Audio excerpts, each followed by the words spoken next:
All right.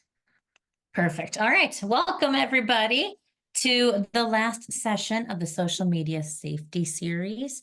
Today, we'll be talking about online trust and what that is. How do we know who we can trust online? And how do we build trusting relationships with somebody online? So we'll be talking a lot about connecting with others and how we can connect with others online and do that safely. All right. Having a lot of like weird sinus stuff, so I'm sorry if I cough and everything throughout this. All right.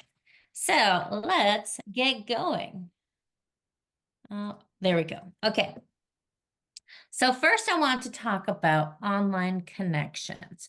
A lot of people will add certain friends online and have certain connections, but which ones are really meaningful to have a digital life, to have meaningful connections that are formed online and in person? What kind of context should we have online? So I always recommend these sorts of things for online connections. First is having somebody who could be in case of an emergency.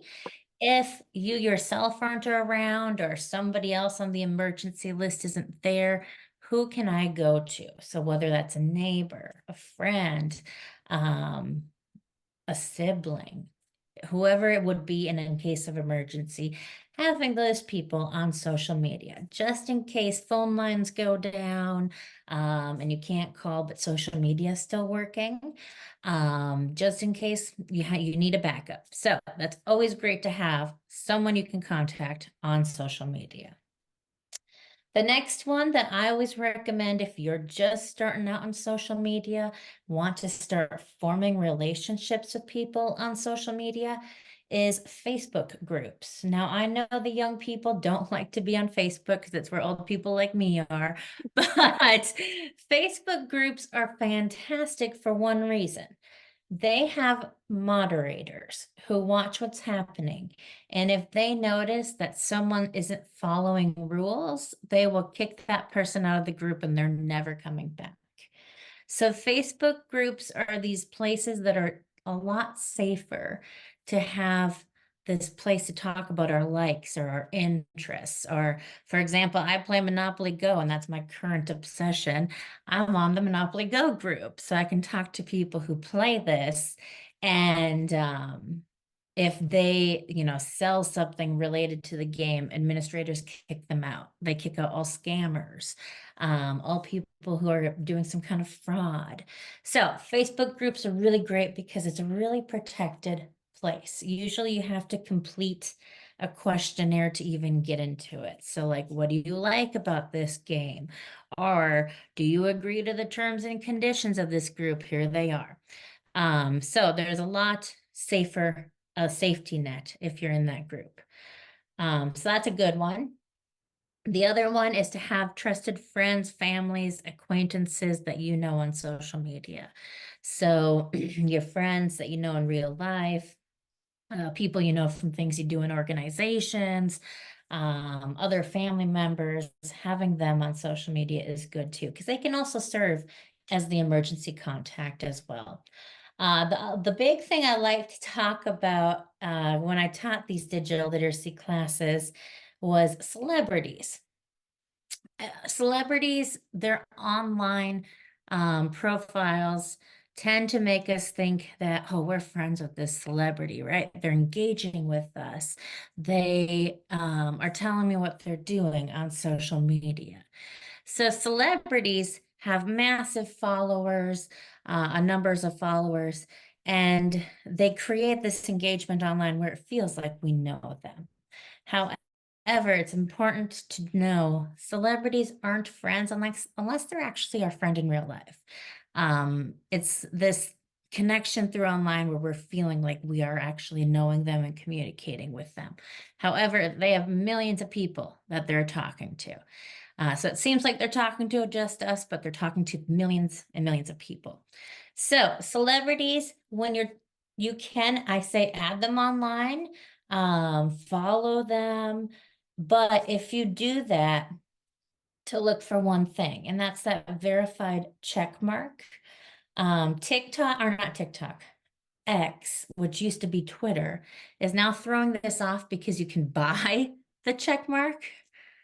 So some predators can get in there and buy it if they want to be a pretend celebrity. But other places you have to go through steps to be verified. So if you have a verification mark, it means you are who you say you are. You have certain number of followers, and you've been looked through by the company to make sure that you are who you say you are. So celebrities, if they have that verified check mark, it's okay to follow them. You will be kept up to date with them. However, the verified celebrities don't tend to do personal messages. So if you ever get a personal message from somebody who claims to be a celebrity, that is most likely somebody who's posing, which we talked about last week, or being a predator. So if you're doing social media, following celebrities, make sure it's verified that it is the person, or it says official so-and-so, because there's a lot of people out there who pretend to be the celebrities themselves, and that can get dangerous. The other thing that's really important to know about celebrities is sometimes it's not them creating the social media. A lot of them have social media managers that they hire, and they're communicating with us. It's not the actual celebrity. So I always preach about this when I teach my digital literacy classes. So we know these are who's talking to us, and we need to make sure they're the real person. They're okay to follow. You can follow JoJo Siwa. You can follow Taylor Swift. It's totally fine. Make sure they're verified. And if they ever message you, make sure you check to make sure it's actually coming from their manager or their verified page and not somebody pretending. All right. If that can lead into certain things. So this is something I've put together to teach what verified celebrities look like on each of the big 5 platforms. So if you look here, I have Taylor Swift because she's the biggest thing right now. So Taylor Swift on each platform: Instagram, Snapchat, TikTok, Facebook, YouTube. So if you look at her things, Facebook, she has that little blue circle with a white check mark. She's verified. TikTok, she has that little blue circle with a white check mark. She's verified. So she is who she says she is. Snapchat, it's a little yellow circle with a black star in it. So that means that she's a verified Taylor Swift page on Snapchat. And Instagram, another blue circle with a white check mark. YouTube does things differently, and most people use YouTube, so this is good to know. So YouTube, if you're an actor or a musician like Taylor Swift, you have little icons related to what you are. So Taylor Swift has a little music note. That means she's a verified musician. She is who she says she is, and she plays music. Some kind of actor or actress will have the little movie, I don't know what they call it, but the thing with the little clappers for action on the set, they have that as verification. So an example of influencers, tons of influencers out there that are okay to follow. Mr. Beast, if you don't know him, he's an influencer that's pretty big on YouTube. You know he's an influencer because he just has a little black circle with a white check mark. He's not famous in any other arena but YouTube. So that's the difference. Those little icons next to the person means they're verified, and they're verified for whatever part they have in life: celebrity, musician, actor, actress, or an influencer. All right, so that's how we know they're verified. We look for something next to their name. Now, again, Twitter and X is throwing this all off, but these platforms are staying the same. All right. So always look for that if you're adding celebrities. So let's talk about online trust. All right. What is online trust? So online trust is just like real life trust. It's engaging with this person. They are who they say they are. We can trust that they are being honest with us and that they're not going to cause any harm to us. That's online trust. Is this person online who is honest, they are who they say they are, and they're not going to cause us any kind of harm, whether emotionally or physically. So that right there in a nutshell is online trust, just like real life. So why is this important? Well, if you have online trust, we can develop more meaningful relationships online. So it's just like in person. If we have in-person trust, our relationships get deeper and more meaningful. The other big thing about online trust is that it ensures that safety is there, and it ensures that nothing bad will happen with this person. We are trusted people with each other. All right. So who is safe online? Online world has billions of users that we don't know who they are. So online friends and online strangers that we can trust do certain things. They have certain behaviors. So last week, I shared about what predator behavior looks like, what cyberbully behavior looks like, what scam behavior looks like, what artificial intelligence behavior looks like. So these people who we can trust often follow these behaviors. And that means that they aren't going to push us to do things that we don't want to do. So somebody I can trust online is somebody that I'm talking to within a group or on chat, and they're not saying we need to meet in person right now. I don't know you, but I want to meet you in person on Friday. So they're not really pushing. So somebody we can trust isn't saying that. They're okay with just keeping it online, with just talking online. The other big thing is that they will share information about themselves. So last week we talked about predators' behavior where they don't talk about themselves. They only talk about you. So somebody that we can trust online will also talk about themselves. They will say what they do. It's not similar to what you are. Because predators might say, oh, you like purple? I do too. Oh, your favorite subject is math? Mine too. Oh, you work here? Well, I work there too. So predators tend to agree all the time. Somebody we can trust online doesn't agree with you. They're different. Hey, you like Taylor Swift? This song? Cool. I don't like that song, but I like this song. That's somebody we can trust. Another one is they're okay with staying fully online, fully within the apps. They're not pushing you to give out your personal phone number. They're not pushing you to go to a private chat.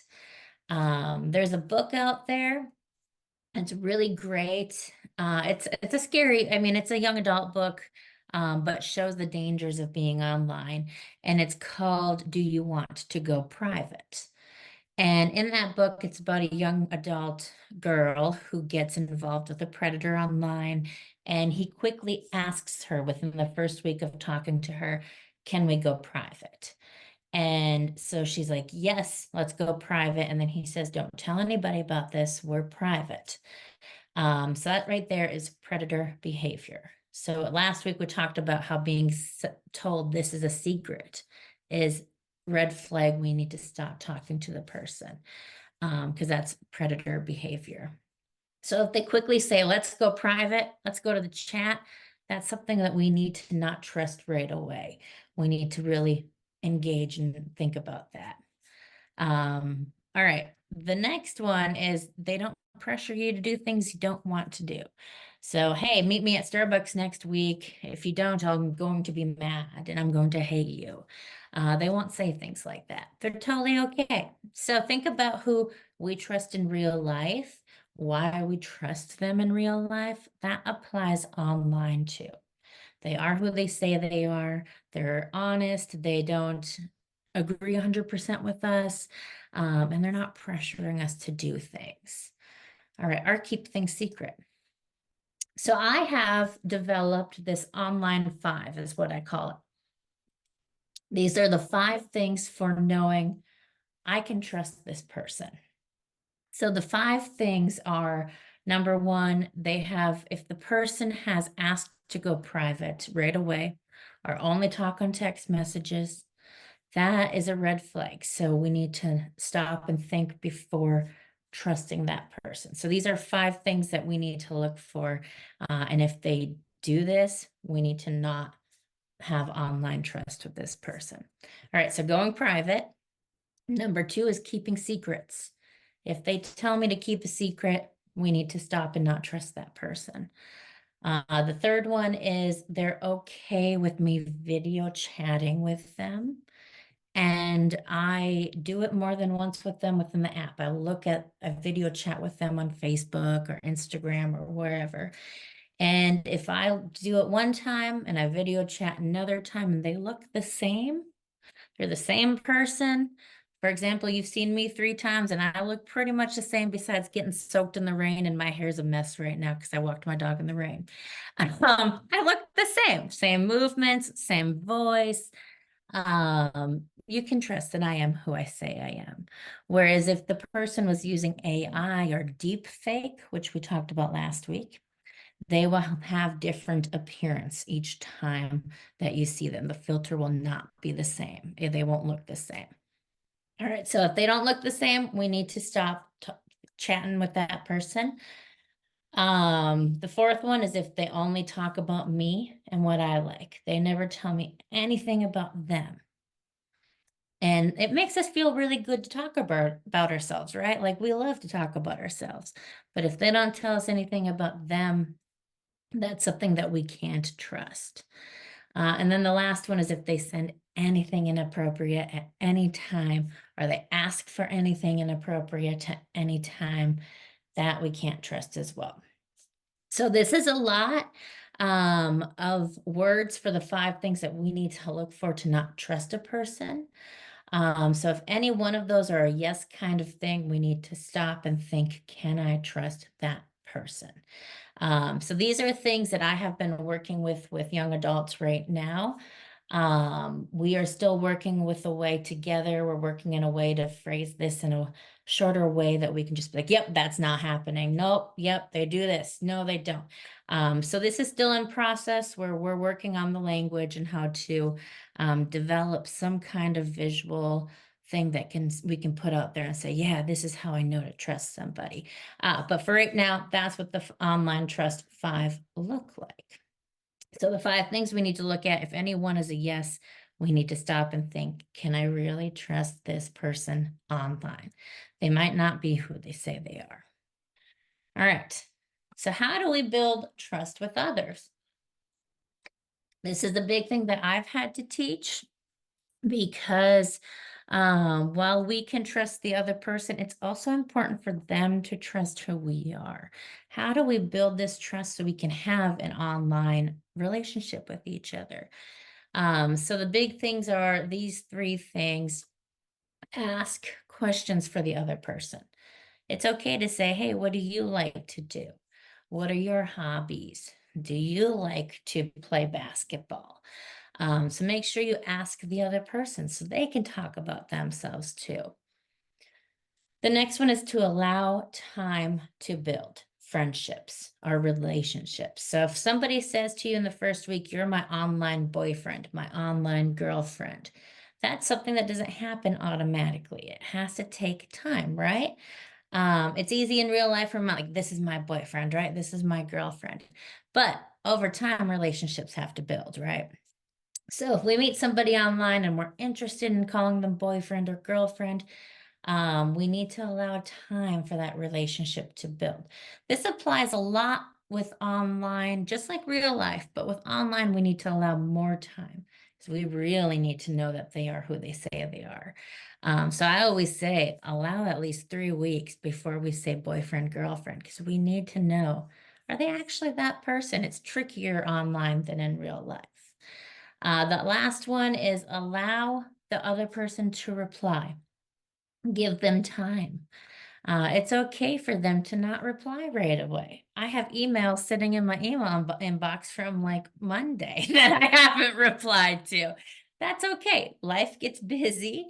So if a person doesn't reply within an hour, give them time. Let them read your first message before sending something out. So I've worked with a lot of young adults who might say, "Where are you? Where are you? Where are you? Where are you? Where are you?" 5 times before somebody can reply to that text message. And then I've worked with their friends who are like, "Can you please? I'm about ready to block this person because my phone is blowing up and it's ringing all the time and I can't reply if they keep texting me." So it's important to know, give them time to reply. If they don't reply within 24, a whole day, 24 hours, 48 hours, a day or two, then hit them back up. But if you're like me, you're busy. Sometimes you forget that a text message is there and you don't read it, right? Life gets busy. So it's okay to wait. And if they don't reply, then maybe the next day send a reply. But if we're constantly replying to somebody before they send a message back to us, they might be like, I don't want to trust this person. They're not giving me time to go to work or to do this in my life. So this all goes in with netiquette, which I talked about a little bit last week. Netiquette is the social rules of the internet. So just like real life social skills, there are social things online that apply to online situations. And that sending messages and waiting for replies is part of netiquette. Waiting for somebody to read the email. So if I send an email I have to teach this to college students. I'm just going to come out and say it. They send an email at 2 a.m. when I'm in bed sleeping because I'm an old person and need my sleep. And then if I don't reply to it by 10 a.m. when I'm at my office teaching a class, they will send another message and then another. And eventually I'm like, oh my gosh, this student is driving me crazy. They sent me the same email 3 times in the same day. So it's important to just step back and be like, oh yeah, Mary Jo's busy. I can wait till 5 o'clock at night for that reply. All right. So that's netiquette. I love to do presentations on that if that's a future thing. Okay. So this is another big one is, what do I do if someone is harassing me, cyberbullying me, maybe sharing something that bothers me? What do I do? So last week we talked about a top 3 trusted individual. So that's a list of 3 people we can go to that we trust and can talk about online things with. So it might be a parent, a sibling, a friend, maybe a neighbor. So somebody we trust that we can go and say, hey, this person sent me this and I don't know what to do.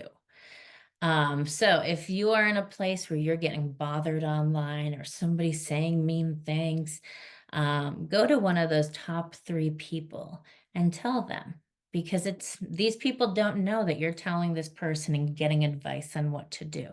They don't know that, hey, she actually went and told them I'm cyberbullying. They don't know that. So always tell somebody, have that list of 3 people we can go to. Last week, we talked a little bit about why 3 people, and that's because if this person's gone, I can go to this person or this person. If I don't feel comfortable talking about cyberbullying with this one, I can go to this person. So we have 3 options. The other one is, be honest with the person. Say, you're bothering me. I don't want to talk to you anymore. That's fine. You can do that. You can also unblock a person, which I didn't show you last week. We might have time today, so I can show you how to do that. You can block a person if you don't want to see them online anymore, but you can also refollow and unblock them when you're ready to. So it's not a forever thing if you block somebody. You can also unfollow people on Facebook. The last option is to ignore the person.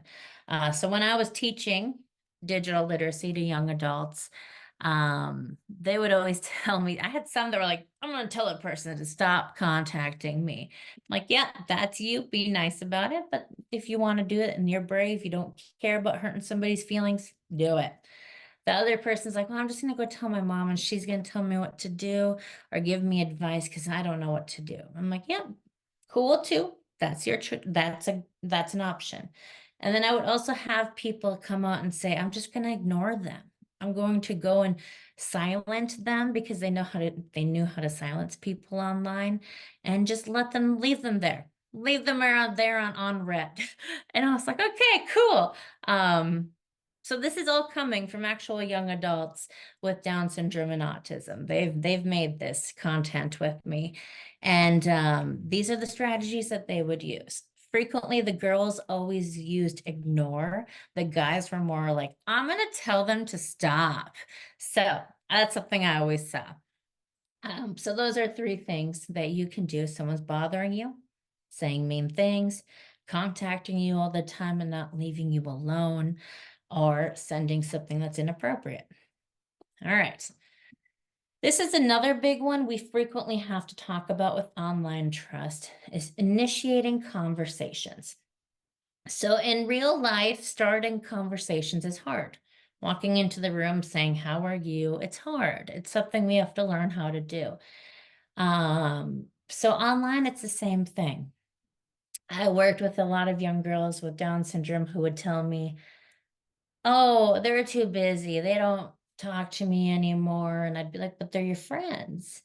And they're like, no, they're off at college and they're in classes. They have friends there. And we haven't talked for a long time.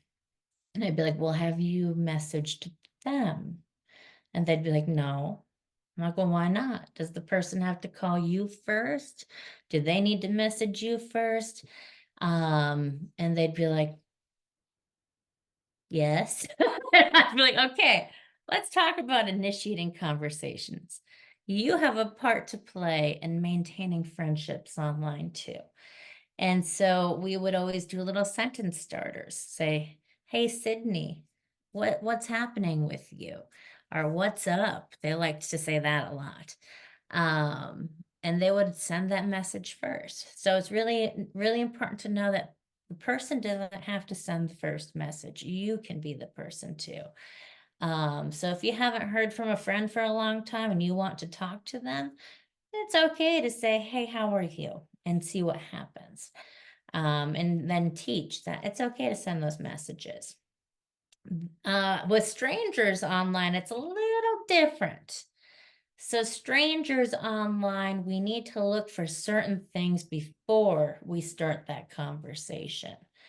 So if you're in Monopoly Go Facebook group like me, and you say, hey, Mary Jo looks really cool. I think I want to talk to her. So there are some things you should do before you talk to me because you don't know me. And those things are looking at my profile. Click into my picture and look to see, is there actual things on my page? Does she have inappropriate pictures on her page? Does she sell things on her page? So just take a little glance through Facebook or Instagram or wherever we're having this conversation and look at me and say, okay, she has some really inappropriate things that bother me. I'm not gonna talk to her.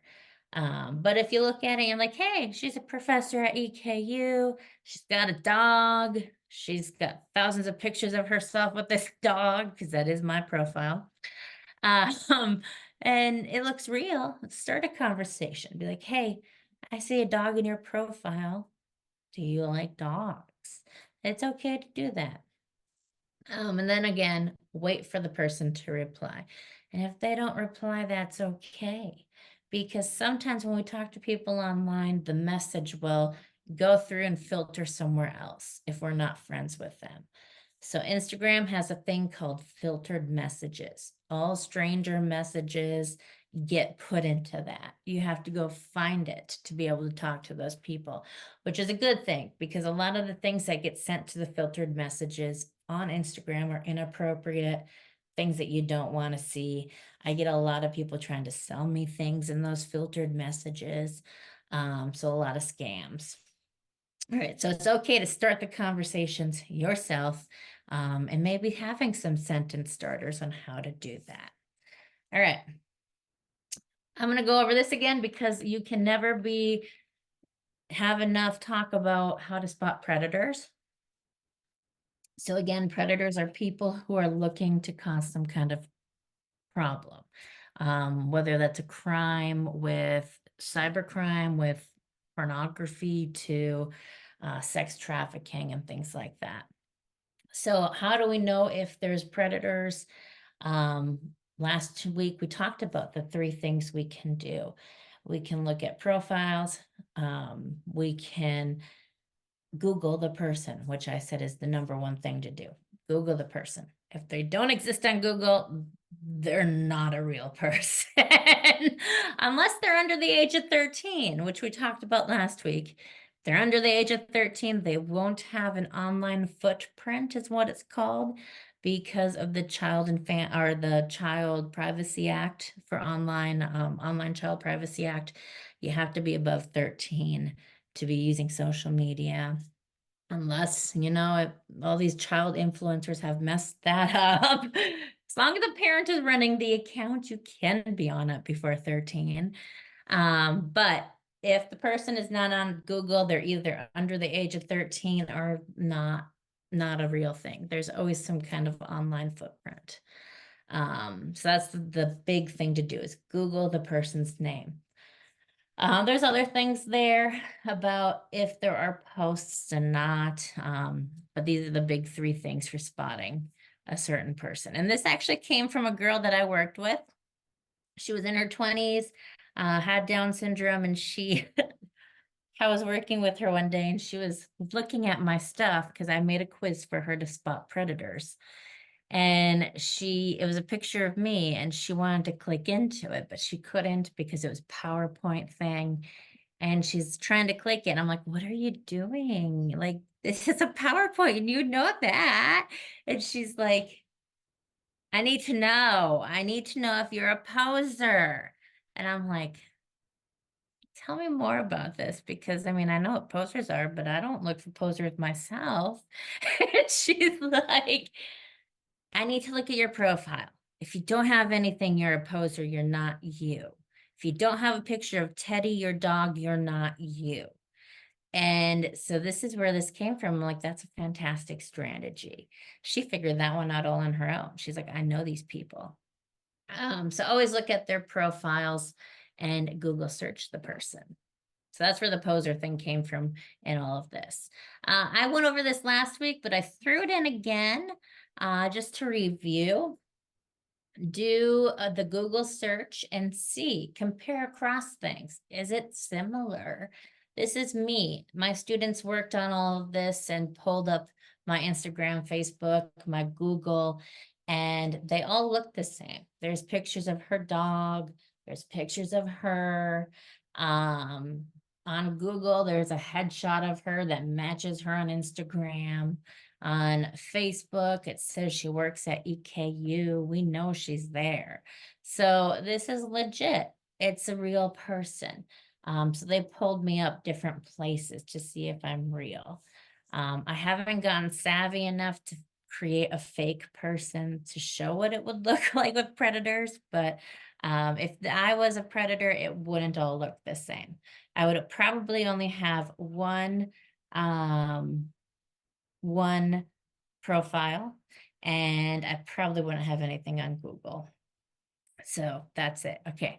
I wonder if the amount of yes. Yep. You're absolutely true or correct, Evan. So Evan says that the number of children online under 13 will increase, especially as generations keep coming and going. And then it's also said that Gen Alpha is going to spend more time on the internet than any other. Fantastic point. You are correct. So little things about that is, okay, well, under the age of 13 it's more and more on social media. They're making up birthday. Yes, other people are saying that. Yeah, okay. Yes, I missed the first sentence there. So yes, other people are saying that because it's true. If you see younger kids in the classrooms or out in society, they have a phone 8-year-olds, 9-year-olds, 10-year-olds. They're all walking around with the phone. They want to be on TikTok. That's the big thing right now. You will see, you've probably heard about the 10-year-olds going to Sephora, right? And that craze. And they're getting all the makeup and they're doing get ready with me's on TikTok.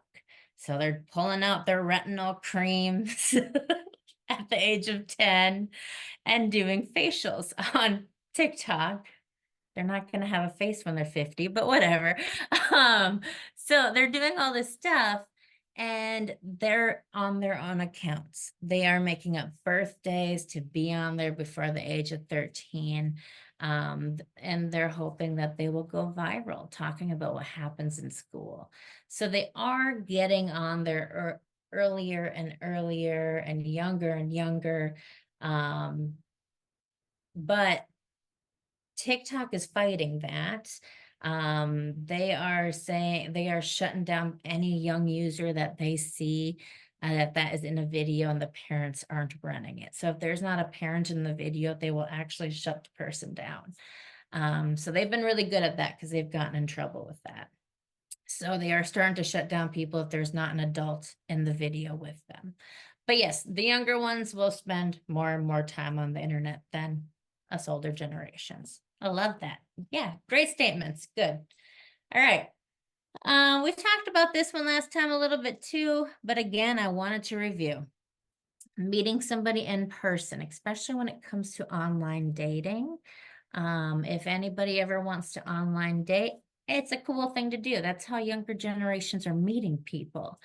But when it comes to meeting somebody in person, there are things that you need to follow. So the first thing is people know where you are going. It's a public place. It's not somebody's house that you don't know. You're not getting in a car with somebody.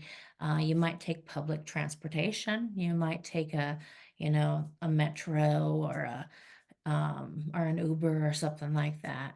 But always have some kind of plan. If something happens, what do you do? Your phone is fully charged. You have somebody that knows where you are when you're coming back, when you should be home. And then if something happens, you know the things on your phone that will trigger help. So if you have an iPhone, it's usually holding a certain side button amount for a certain amount of time or tapping it a certain amount of time to trigger an SOS and call 911. So always have some kind of emergency plan for if you're meeting someone in person. It's very important to know. But first step is public, never do a private place.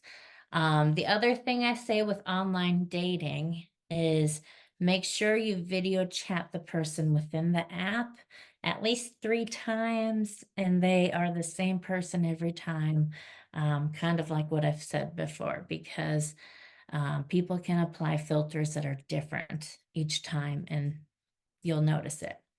All right. So when should I stop talking to somebody? This probably happens a lot in real life too. When should we stop talking to somebody?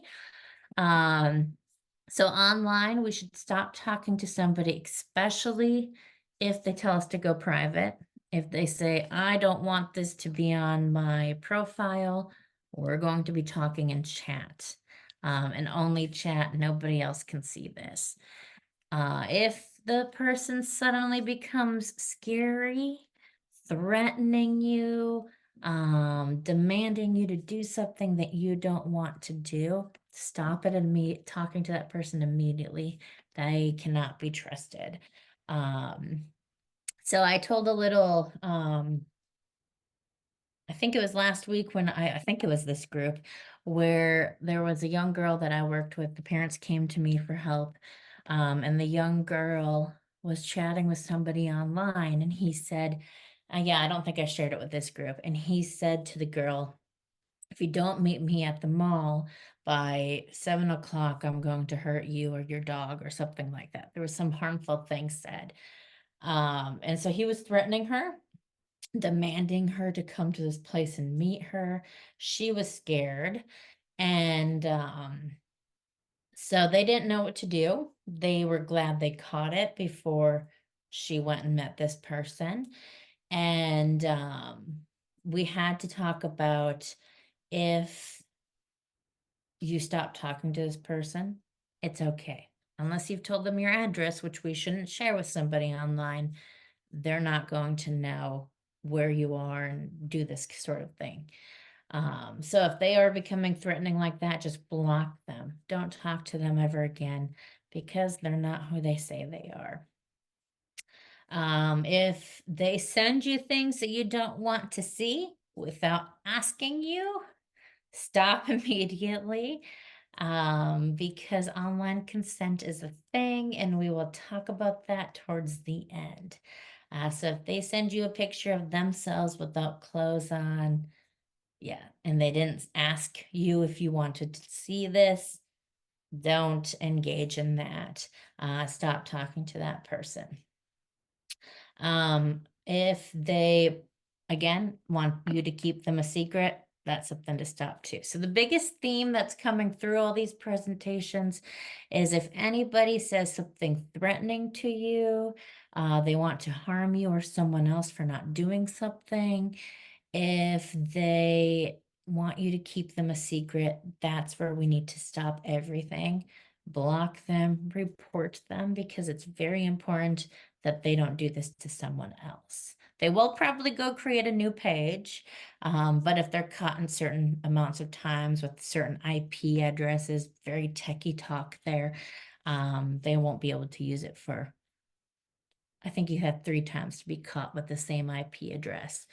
And then you won't be able to use that anymore. All right. And if you're uncomfortable, stop that too. Stop talking to them. So really that's the biggest thing to know when to end. If they say, keep me a secret, if they do something that threatens you or someone else, or they make you uncomfortable, that's when we stop talking to the person. And it's okay to just stop. You don't have to say bye. You can just stop. You don't have to talk to them anymore. All right. So how do we end contact? This is really important to talk about, because a lot of the young adults that I've worked with have said, "Oh, I don't want to hurt their feelings, and I feel like I should say goodbye and that I'm going away and won't talk to them anymore." But I've had to talk about the dangers of doing that. They can make you trust them again and come back and talk to them and do something harmful. So the biggest things to do is to just stop, block or restrict them on that social media. And I'll show you an example of how to do that. And report them. It's okay to let Facebook know they've done something that's putting them in Facebook jail. And Instagram and TikTok, they all do that. So that's how we end contact. We just stop. We can delete the message so we don't see it anymore. We can block it, we can ignore it, and we can report it. So that's how we end contact, and it's okay to do that. It's okay. You can do it. We can just stop talking to people online. I've done it. All right. So I have a little case study that we're going to work through here. We have Rachel. And Rachel, this is actually somebody I worked with this summer. She was a 22-year-old with Down syndrome, and I believe she's 23 now, but she, her parents came to me and were like, I don't know if we want to do this, but it would be a great friend for her to have. So what do we do? Do we trust this person? So we worked through it. And what happened was Rachel met this friend, and we named the friend Tammy. And they were on Taylor Swift's Instagram page with each other. And what happened was Tammy started talking to Rachel because they realized that they were going to the concert in Cincinnati, the Eras tour or whatever it was. And they're like, oh, because I think there was a post like, where are you going to the concerts? And that's what popped up. They both said Cincinnati. And so they were really, I don't know Taylor Swift stuff, but they were really into these bracelets that you make if you go to the concerts. I don't know what it is, but that's what they were doing. And so Tammy said, hey, let's meet up at this concert in Cincinnati and we're going to exchange these bracelets with each other, which everybody was doing there. So it's an appropriate thing to do. And so the parents were like, well, should she really meet this person and exchange bracelets with them? And so we worked through it. We looked up Tammy. Yes, we looked through everything. We looked through her Facebook and her Instagram, and we noticed that all of these comments that were happening tended to happen on the Taylor Swift page, so others could see it. It wasn't a private chat that was sent to Rachel. So they didn't open up the chat and say, hey, we should meet at the Cincinnati concert and exchange bracelets. They did it online so people would know that they're meeting because they can read it online. Anybody can see it online. But if it's in the chat, only Rachel would see it. So they were publicly posting to each other. Tammy didn't ask for any personal information. She didn't say, hey, cool, we're going to do this. Now I need your cell phone number so I can meet up with you. So she never did that.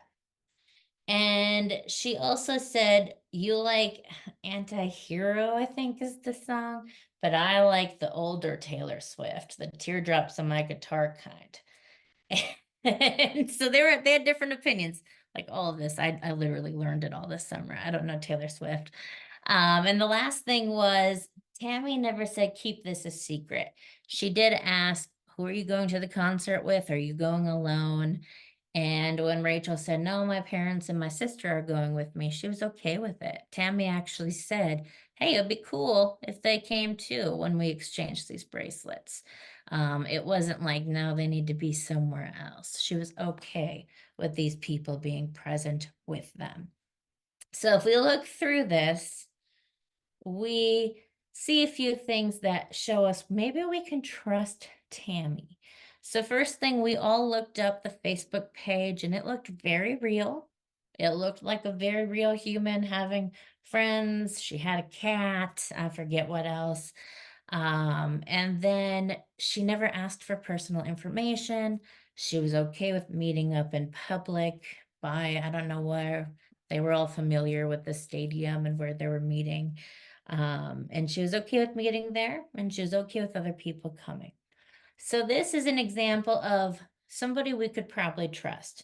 So I ended up being like, hey, it's a public place. You're going to be with Rachel. It's okay to try it out, see what happens. If something happens, you're there. Other people are there. If this person doesn't show up and it hurts Rachel's feelings, you're there to talk to her through it. So if she's ghosted is the big term they use. They were there to help her through those emotions. So she wasn't alone in this. And so we were like, yeah, let's trust it. Let's go with it. You're there if anything happens. And they ended up meeting and exchanging bracelets, and it was a very good thing, good meeting. They talked, they got their bracelets, and they talked about Taylor Swift and were excited, apparently. So it was a very good meeting, even though they were both strangers to each other, and it was very safe. It went on without a flaw. I mean, it was really cool how it happened. They were excited to meet each other. So that is an example of good online trust. We had many yeses. This person's real. She's doing it in a safe way, and she's okay with other people being there. So it was a really cool thing that happened, and I think they still talk. Oh no, after all this, they don't talk to me anymore. I served my purpose. But they did become friends that day. All right, here's another one. Here's Robert who wants to begin dating online. He wants to have a significant other and develop a relationship, have a girlfriend. So he goes on to Bumble, which is a dating app. And he decides, oh, I'm going to start talking to people on Bumble. Well, Katie starts talking to him.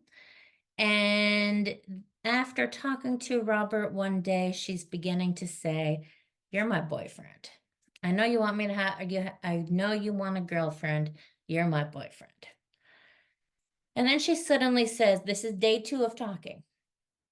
Suddenly says, can I have your address, your phone number, and pictures of you. So, should Robert trust Katie? Should he keep talking to her? Is this somebody we could trust? Working through this, it's kind of, I like to say the word sketchy. It's somebody we might not want to trust because there's some red flags, some dangerous things here. First, right away, she says, I'm your girlfriend, right? Can you be my boyfriend? After day two, talking to strangers, again, we need to allow time for that relationship online. So that's one thing. Then she says, hey, can I have your address, your phone number, pictures of you the second day of talking? That's similar to asking to go private. And as somebody who's a stranger who just met you asks for pictures of you, that's somebody we don't want to trust.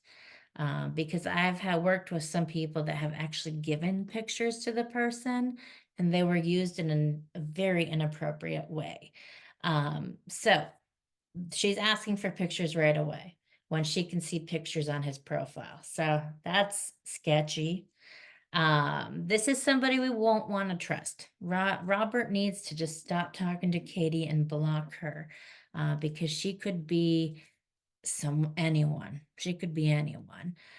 She could take his pictures and, sell them online. They go into the dark web, or she could say, hey, if you don't give me this, I'm going to post all these pictures online. So there are many things that she could be doing with his information, and he's asking for his address and phone number. So that's something we don't want to ask people online until we actually trust them a few weeks later.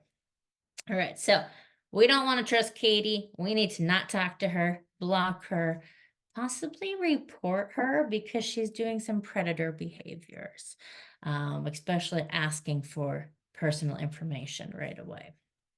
All right, online consent. So let's talk about that. So what is online consent? Online consent is when both people talking online say yes to whatever's happening. So a lot of online consent happens when things of sexual nature happen online. So if, just like real life, we have to say, do you want to do this? Do you want to see this? And the other person needs to ask us that as well. So if anything is happening, somebody's sending you a picture of them without clothes on, they need to say, would you like to see this? And you have to say yes before they should send that. Same thing goes for us. If we send that, that other person needs to say yes.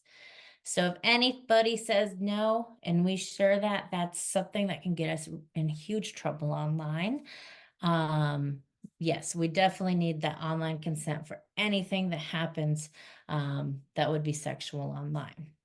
The other big thing to know is that this needs to be consensual between everybody. Everybody needs to understand what's going to be shared. And it has to be for somebody over 18. Because if it's under 18, that is a cyber crime. That is something that needs to be reported and investigated. And if somebody doesn't consent to it, that's also something that can be filed under harassment or other cyber crimes too. So online consent, everybody has to say yes before we do anything that would be sexual in nature, whether it's words, pictures, images, anything. So it's really important to get that and to have everybody agrees. So the big thing to think about with online consent is that digital footprints do exist, and I will talk about that. So if somebody sends me a picture of them without clothes on, and I don't, on Snapchat, we talked about this, I think, the first week, it goes away in 6 seconds and I can't report it or I can't block it. There are digital footprints. So I can go to Snapchat now because they have been sued for not having this. I can go to Snapchat and say, hey, somebody sent me this picture They didn't ask for me to see it. Can you go look it up and like block the person or whatever you do in Snapchat land? And Snapchat now has to say, yes, we can find the picture that was sent, because now, even though you can't find it, Snapchat has to have records of everything because of crimes that have happened on Snapchat.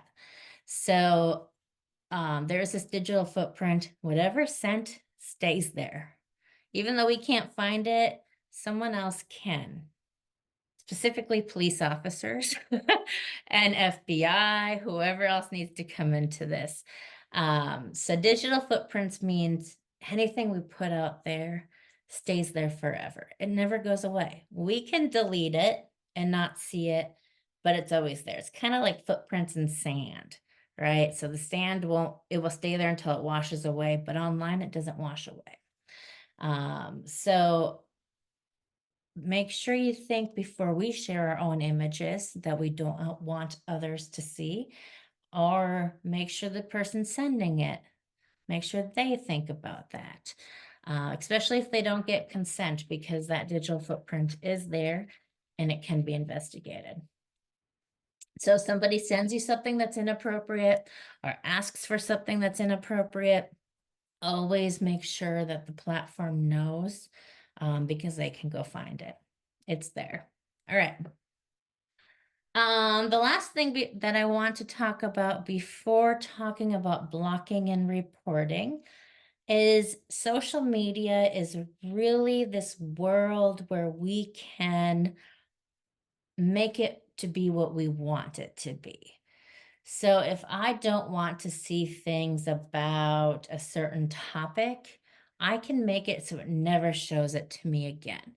So, for example, if I don't want to see anything about, I don't know, football teams losing this championship coming up, right? If that's really going to bother me emotionally, I can go in and I can put a little thing on a post and say, I don't want to see things like this anymore, or snooze this topic for 30 seconds. I'll show you that, or 30 days. I'll show you that on Facebook and how you can do it. It's similar on other platforms. It's kind of the same steps. It just might look a little different. Okay, so you do have the power to see what you want to see and to not see what you don't want to see. You don't have to follow everybody. It doesn't hurt somebody's feelings if they're not following you.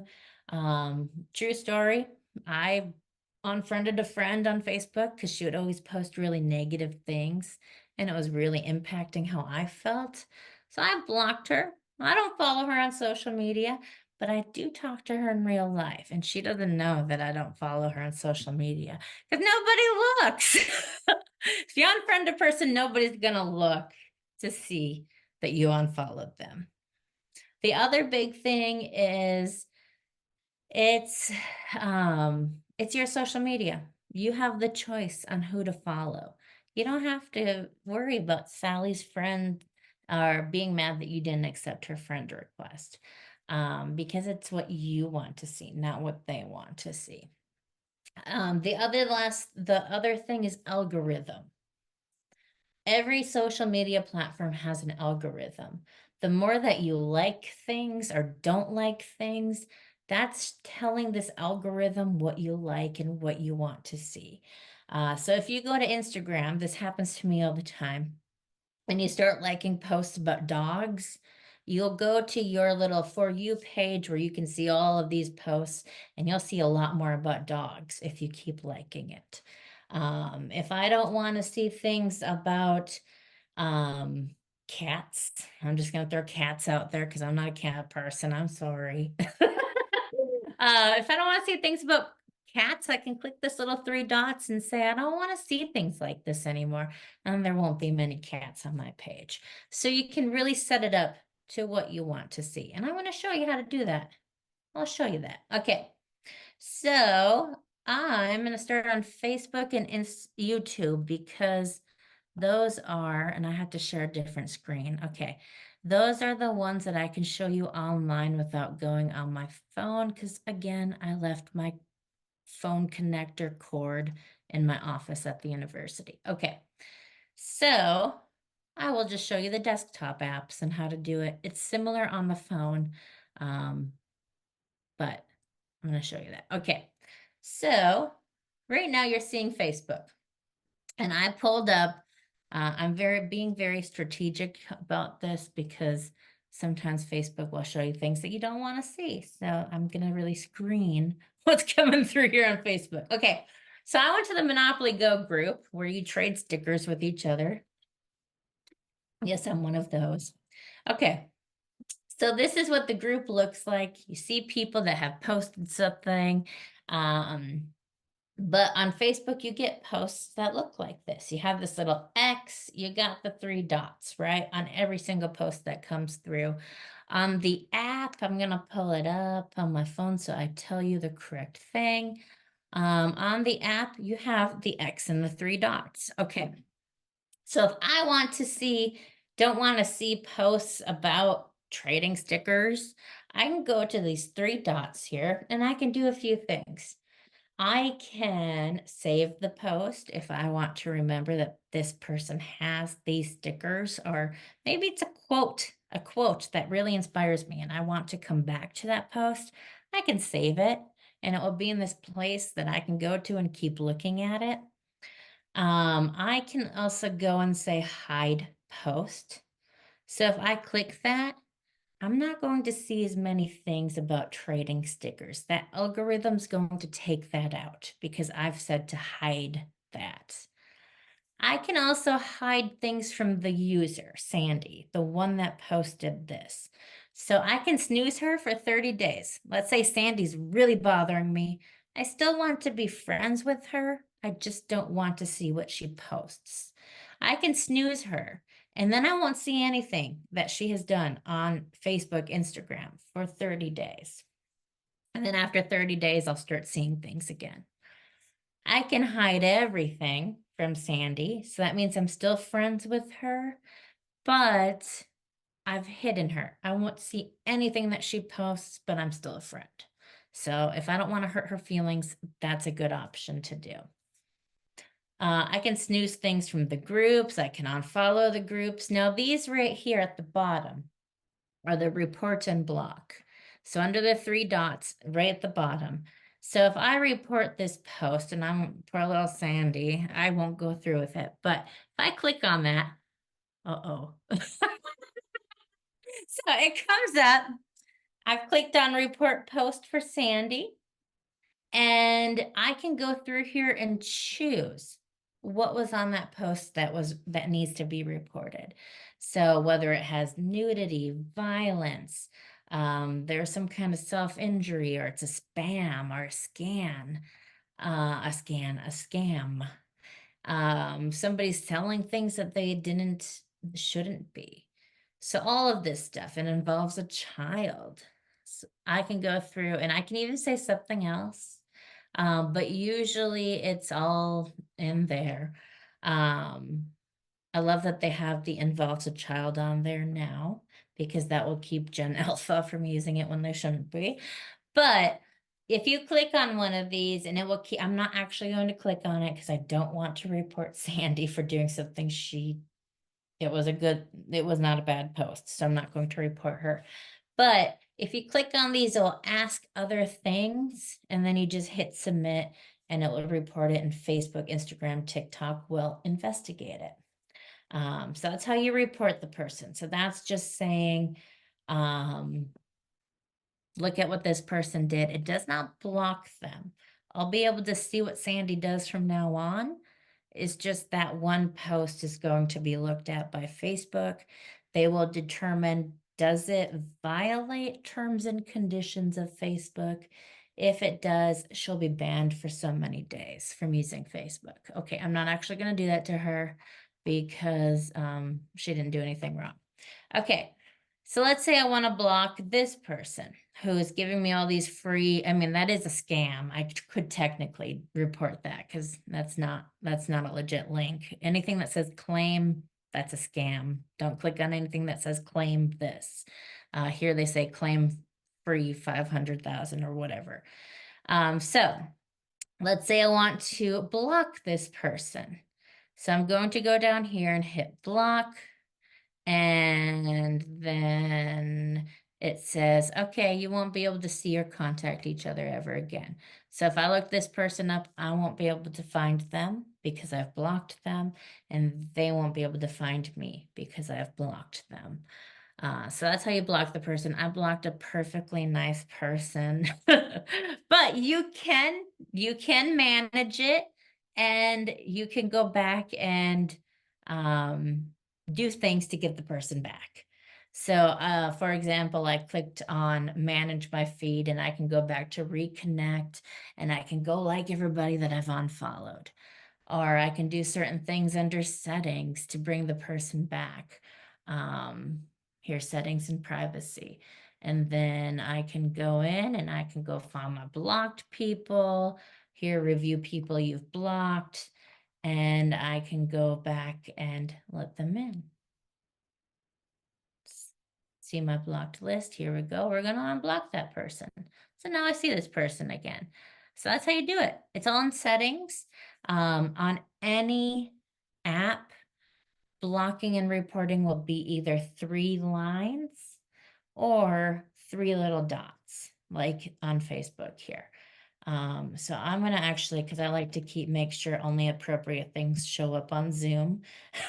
I'm going to go to EKU and show you how to do other things. Okay.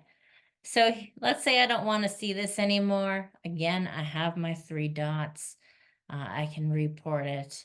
I am the admin of this page, so I can't do anything else. But if I was just a public user, I could probably block the page.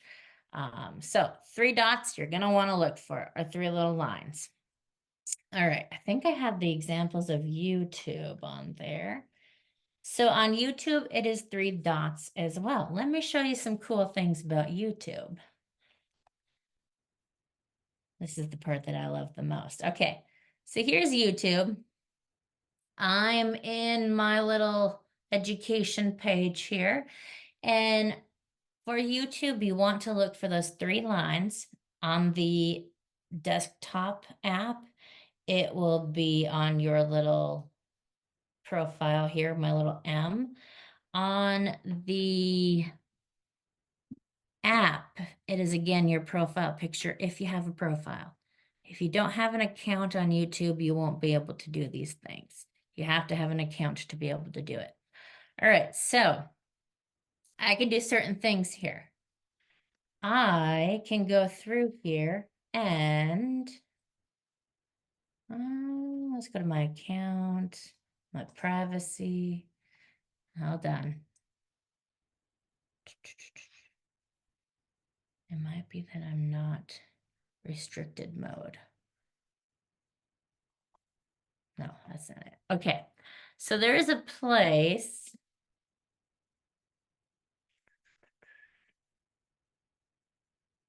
It looks like I'm not logged completely in. Okay, well, I'll just show you how to do it to videos then.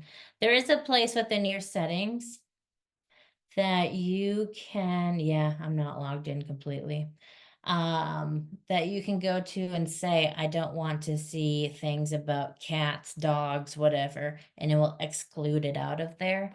If I was logged in, I could show that. But let me just go to dog videos. Something appropriate, because anything pops up. Okay, so let's say I've got this little dog here. This little when your dog forgets how to be a dog. And it's something I don't want to see. I want to report it, maybe block the user. Again, I have the 3 dots here next to the video. If I click those 3 dots, I can go to report right here. And I can click again, just like Facebook, what it was. So if this was a scam or it didn't tell me, it told me misleading information because there was a big fake news thing with YouTube, I can go and click that. Or if anything else is there, I can click it and report it. If you do click it, it might ask further questions about what is on this video. So that is how you report on YouTube. If I was logged in, and I'm not going to because that will take too long. If I was logged in, those three dots would also have a block user. Or I could go to funny pets. Mimia. That scared me. It started playing very loud on my computer. Okay. Or I can go to this guy's little page here and I can block him through there, but I'm not logged in, so I can't do that. But there will be a little thing here on how to block him. So that is YouTube. You can either go to their profile and block them. They are verified, so they're a legit user. Or you can report through the three dots. Okay, so that's YouTube. Let's go on over to Instagram. The other one that, oh, it's not, okay, yes, perfect. Okay. So on Instagram, it's similar than Facebook. Again, you're going to look for three little dots. All right, so here's a new book from an author I follow. Let's say I don't want to see this anymore. We have those three dots. I can click on it and I can report it. If I click that, it will bring up all of this cool stuff again on what I can,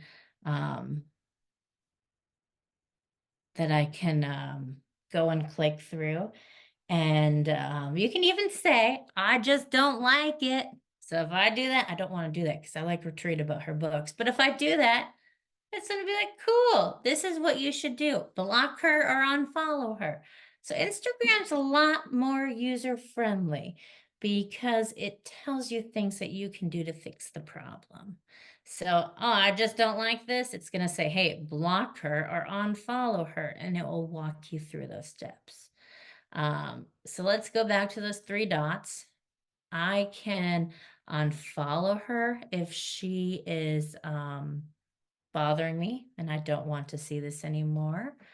I don't know what about this account does. Okay, well, apparently you can look up to see if they are actually verified. That's a new setting. Instagram must have just updated.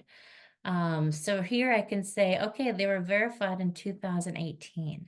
That's a legit thing. If they were verified yesterday, I might not think it's so legit. So, that's a good question. I will go back to that one. Okay. So that is how you make sure that it's verified in Instagram. And if you don't want to see it, you can say, I don't want to see this. Okay. That's also the same thing within the app on your phone. Three dots. Look for the three dots. On TikTok, now I think I can access it. I did for class last time. All right, let's go into TikTok. TikTok's a lot more, I can't control what I see in Zooms. Okay, so we're going to get out of that. Down, left. All right.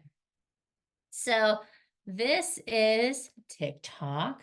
Again, we have these three little dots.